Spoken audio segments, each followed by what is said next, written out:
guys, welcome back to my channel.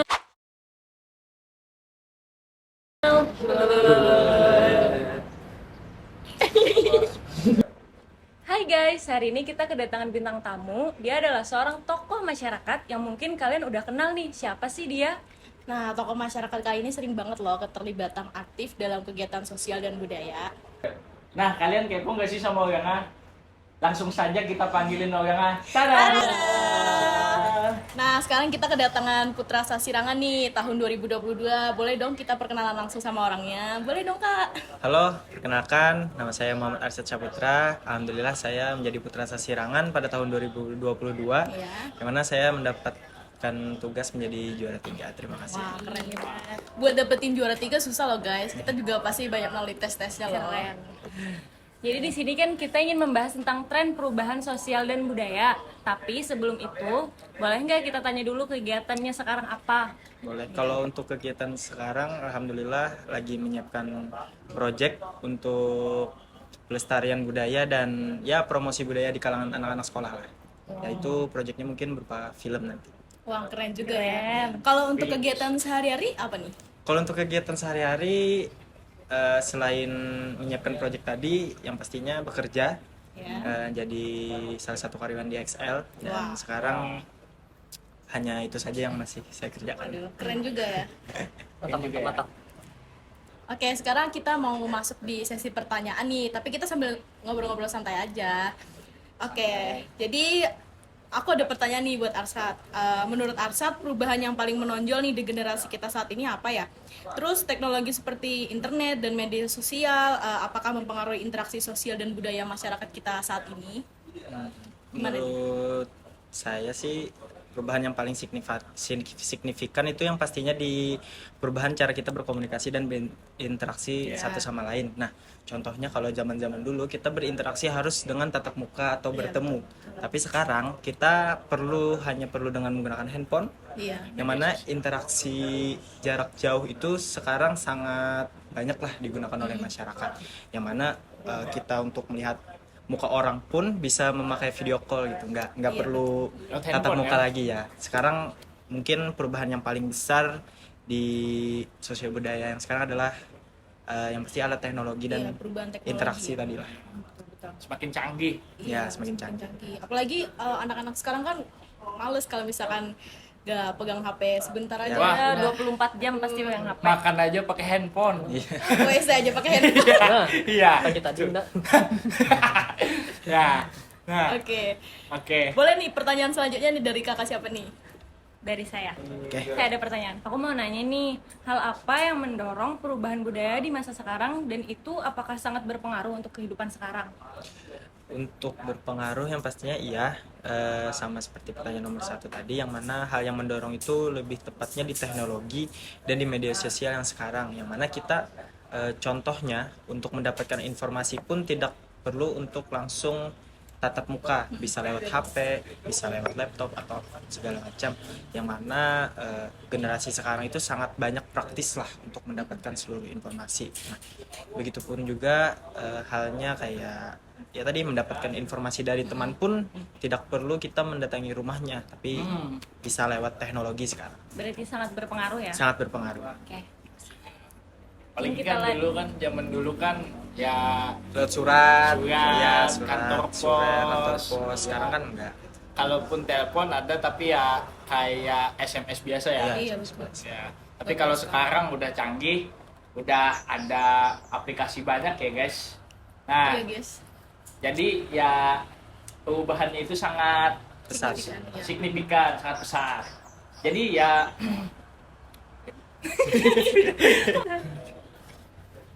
nah, menurut Arsad nih, terdapat perubahan dalam cara masyarakat.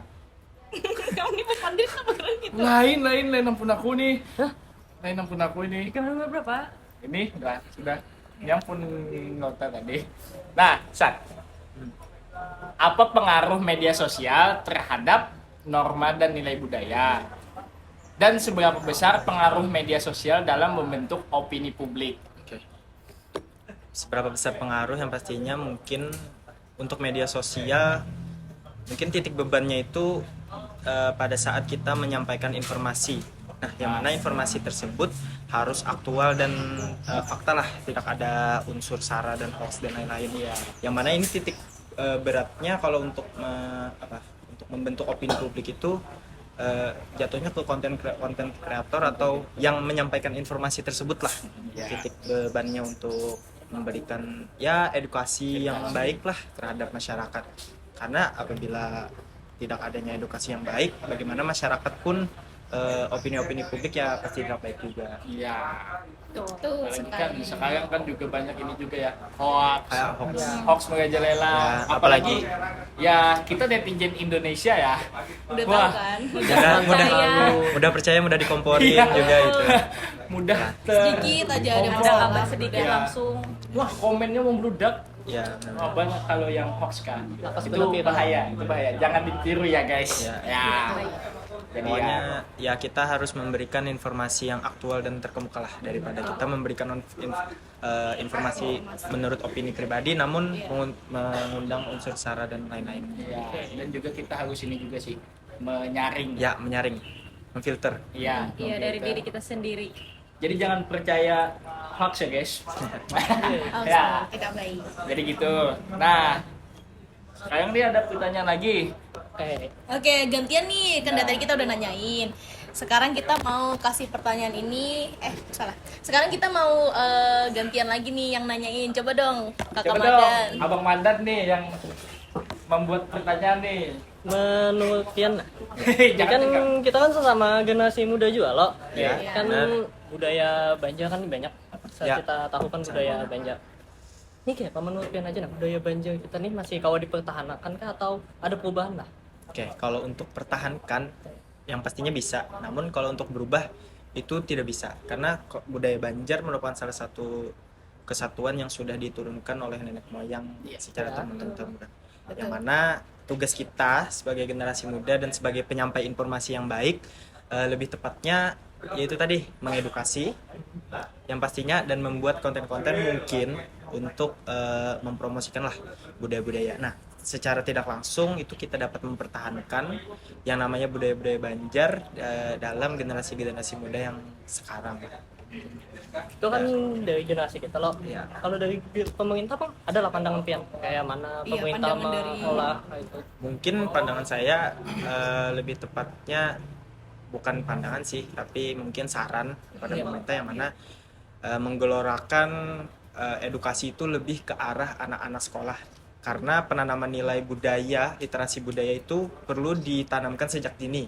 Karena dari anak-anak sekolah itulah yang berkembang mindsetnya menjadi salah satu promotor budaya yang akan datang di masa muda mereka. Gitu. Iya, betul banget. Soalnya kalau misalkan kalau misalkan kita nih ngasih Apa? apa tadi? Apa? Kayak intinya aja Pembelajaran. Ya. Ya, kalau kita ngasih pembelajaran dari anak SMP, SMA mungkin udah nggak bakal masuk lagi di otak. Di otaknya. kan mulai dari SD kalau kawa. Ya, Dari sebenarnya kecil mungkin umur matangnya itu sekitar 8 sampai 16 tahun lah. Oh iyalah. Itu cukup Cukup matang. Jadi tinggal anak-anaknya itu lagi yang menjalankan Ya. kebudayaan itu. Ya, benar. Ya. Dan juga kalau bukan kita, siapa lagi yang Nah, akan itu mengembangkan bagaimana ini budaya Indonesia guys. Udah Budaya jangan. Banjar lagi. Kadang lagi menamui orang balogo. Nah, Iya, benar. Jarang. Nah, Ya, apalagi kan juga sekarang kan ini juga ya faktor teknologi juga. iya benar. Zaman dulu wah banyak yang main kelereng budayanya betul. juga. Dayung ada juga. Nah, balogo. Sekarang sudah sangat Balogo, modern. panjat pinang. Nah, itu banyak guys. Dulu kalau di Banjar ya. Enggrang juga sekarang udah nggak ada loh malahan. Ya. Bahkan udah- untuk udah- sekarang anak muda pun kalau diajarin mungkin pada males sih. Iya, males. Lebih mending main HP. main HP, Sekarang main game kan. gadget terus. Iya Ya, apalagi FF ya. Ya, anak-anak Kamu ya main FF? enggak lah. Wah, ya bocil-bocil sekarang juga ya. Banyak ada yang udah bisa buka film apa gitu. Oke, lanjut ke pertanyaan terakhir ya guys. Karena dari tadi kita udah tanya-tanya terus nih.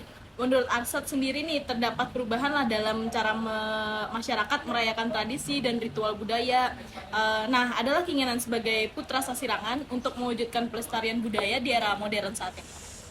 Untuk perubahan dalam menjalankan tradisi yang pastinya nggak ada, karena tradisi ya tetaplah tradisi. Iya. Cuman cara penyampaiannya tadi yang berubah, yang awalnya tradisi itu misalnya nih kita ada pagelaran di sini yang awalnya kita tatap muka, sekarang cuman bisa dilihat lewat Instagram dan media-media sosial.